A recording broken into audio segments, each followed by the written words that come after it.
might an aspiring leader challenge a leader in a position of authority? Don't worry, this can be done when it's done tactfully.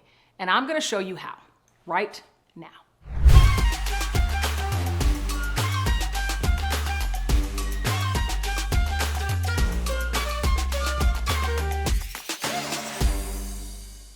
So you're an aspiring leader in your business, and you're wondering, how can you challenge another leader's authority? This is an important topic, and one that I poured a lot of mental energy into and garnered a lot of experience actually doing. And by the end of this video, you're going to have knowledge to rebrand challenging authority into something much more empowering. You're going to be armed with 2 practical tips to do this effectively, and you're going to have awareness of 2 watch-outs that I've learned from when things didn't go nearly as smoothly as I had hoped.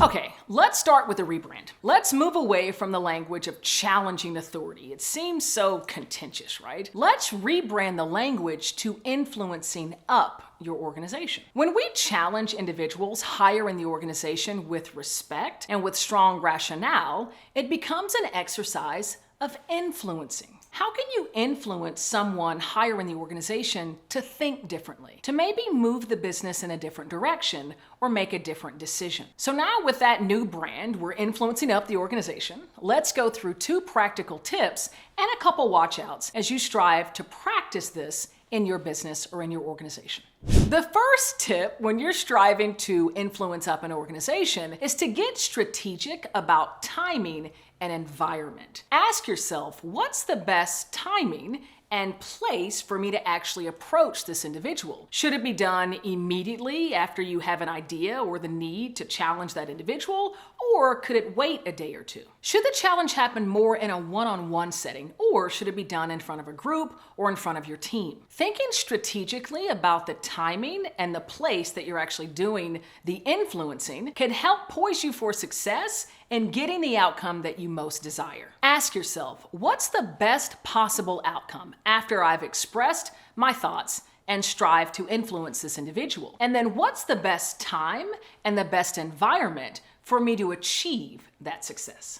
The next practical tip of actually influencing up an organization is to get clear on what your audience's motivations are, and then aligning your message with those motivations. So what do I mean by that? Understand what that individual is incentivized by. What gets them up every morning doing the work that they do? What are their specific goals and their deliverables in order to make their bonus, in order to continue to be handsomely compensated? Align your message with those motivations, with what they're incentivized by. Perhaps frame it in a way such that if you modify your thinking here, I think we'll be better poised to successfully achieve this, that this being the thing that really motivates them. That's going to get their attention. If you start trying to influence someone about something they could care less about something they have no motivation behind, it's going to be very difficult to actually engage them and effectively influence them. Somehow you have to make a line, draw a tie between what you're trying to influence and what they care about, what they're motivated by. By the way, if you're digging this, getting value, please click subscribe, like, notification. I drop videos like this all the time. Look at the page. It is filled with videos, and there's new ones that come out all the time. So please click subscribe. You'll be notified when a video drops. All right, let's get back into it. All right, let's dive into some caution now that you've got some practical tips. You know, influencing up organizations is something that I've been doing for many, many years in my career, sometimes more successfully than others. And that's really the root of this first area of caution. You're not always going to achieve your desired end result.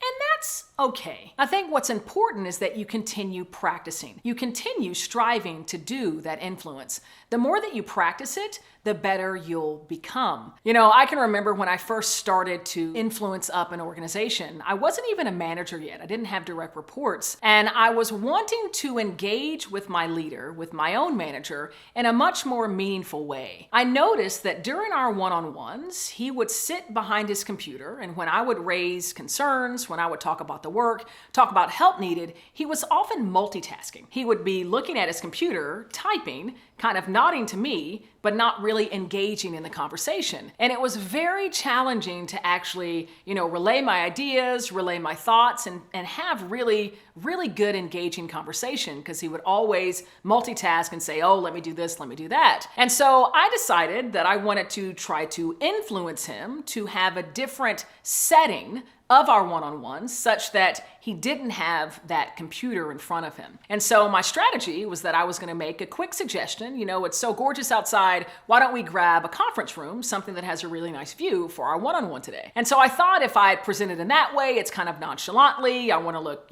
have a beautiful setting. Let's just switch things up. Maybe we get more ideas, that it could be something that he could get down with. So, I kind of even practiced this because I wanted it to feel like it was just off the cuff, right? Real nonchalant. So I practiced it. And so I walk into his office for our one-on-one, and I'm like, hey, by the way, I was thinking, why don't we just switch locations for today? There's a really nice conference room on the corner with a lot of good windows, and it's nice outside. You want to grab that conference room? And he looked at me and he's like, no.